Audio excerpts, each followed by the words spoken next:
If you've ever used a tampon, you've probably heard the words toxic shock syndrome or TSS. Each time you purchase a box of tampons, there's a little warning on the side of the box that says that tampons can potentially cause TSS, and basically when you're using menstrual products, it's important to know what toxic shock syndrome is and how it happens so that you can know how to use your products safely. A big question that we get here at Pixie Cup is, can menstrual cups cause toxic shock syndrome? And that is a question I'm going to answer, but I'll give way more details into what TSS is first. First, we'll start by covering what is toxic shock syndrome, known as TSS. Most people don't realize, but toxic shock syndrome is not strictly associated with just menstruation. It's a complication caused by a bacterial infection which can affect anybody.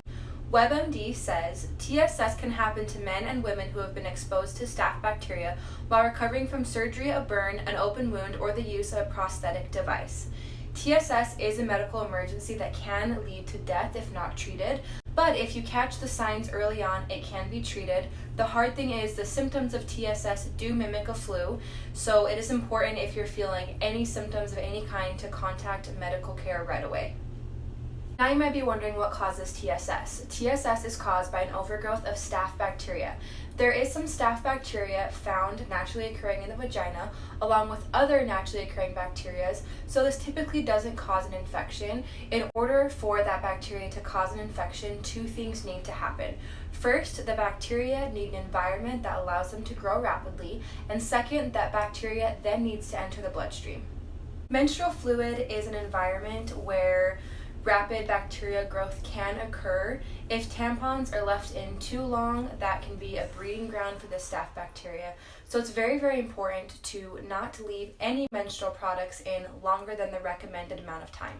There are then a couple different ways that the bacteria can then enter the bloodstream. The first is if you use a tampon towards the end of your period, or you use an absorbency that's not quite the right size for you, meaning a bigger tampon than you need, that can cause little small abrasions in the vaginal canal. When you go to take that tampon out and it's still dry, as you're pulling that out, that can cause little micro tears, and this is where the bacteria can then gather and enter the bloodstream. So it's really important that you're using the correct absorbency for yourself, and making sure that if you do have a lighter period towards the end of your period, that you're going down in absorbency. While the number of TSS cases have gone down considerably since the 1980s when it first became a big issue, the risk still does exist, especially if you're using tampons improperly, so please make sure that you're using them correctly. Moving right along to menstrual cups. Are menstrual cups dangerous?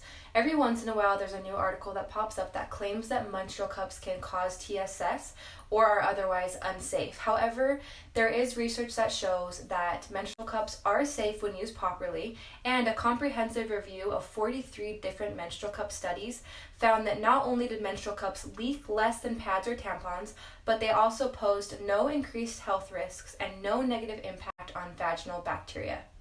The question that we're all wondering, that I preface at the beginning of the video, is, can a menstrual cup cause TSS? The simple answer is yes, a menstrual cup can cause TSS if used improperly and left in for way too long. The truth is that anything left in your body for too long can potentially cause TSS. So if you were to leave your menstrual cup in way too long, we recommend changing it every 12 hours. Bacteria could begin to grow in the fluid that's inside of the cup, but then it would have to enter the bloodstream somehow in order to cause TSS.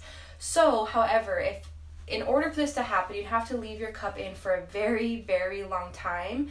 Of the known cases of TSS linked to a menstrual cup, at least 2 occurred because the menstrual cup was inserted and not emptied or cleaned for more than 7 days. So a really, really long time. So it is very, very, very unlikely. The 2 main reasons why it's very unlikely for TSS to occur with the menstrual cup are, number 1, the menstrual cup will not leave any pieces behind. Because cups are made out of medical grade silicone, they are just one shape, and you put them in, you take them out. There's no way little pieces could come off and stay inside you. The reason that tampons have a higher risk is because it's very easy for little particles to get stuck on the walls of your vagina, and for those particles to then collect bacteria, which then could enter the bloodstream. Reason number 2 is the menstrual cup is very gentle, so taking it in and taking it out will likely not cause any tearing. The silicone is very soft, so it's a very smooth transition to going in and out. There's a couple of ways that you can avoid TSS with the menstrual cup, and like we said, with any menstrual product, it's very important to read the instructions and to not leave the product in your vaginal canal longer than it recommends. So it's very important that you keep the menstrual cup clean, you're emptying it often, you are sanitizing it to make sure that the bad bacteria does not continue to grow in your vaginal walls. The main ways to avoid TSS with the menstrual cup is number 1, keep your Pixie cup clean and sanitized. We can't stress this enough. Make sure that whenever you're emptying your cup, you are rinsing it and preferably washing it with a gentle soap such as our Pixie cup wash. And make sure that you're emptying it and sanitizing it at least once every 12 hours. And by sanitizing, I mean cleaning it out. Sanitizing, though, is also very important. You'll want to make sure to sanitize your cup at the beginning of your cycle and again at the end of your cycle to make sure it is squeaky clean. The other way is just to make sure you're emptying your Pixie cup often. That kind of goes hand in hand with what I was just saying. But if you don't have access to a way to empty your cup often, make sure you're doing it at least once every 12 hours. But if you do have the luxury of a private restroom and you can change it often, we recommend doing it. There's no harm in changing it every few hours. And if you have a problem forgetting that your cup is in there, which can be very easy because you can't feel anything, make sure you set timers on your phone or maybe leave your Pixie cup wash somewhere that you'll see it so you can be reminded to change your cup. I do want to end the video by saying this blog post is not intended as a substitute for medical advice, and we are not doctors, we are not health professionals. So if you are experiencing any symptoms that we talked about early on, or if you're feeling sick and you're menstruating, make sure that you talk to your doctor and get good medical advice. That wraps up this video. We hope that this video helped you feel more comfortable and more safe about using a menstrual cup. And if you have any other questions about this topic, please feel free to leave a comment below. And as always, we are happy to answer you with any questions, comments, or concerns that you might have about using a Pixie cup.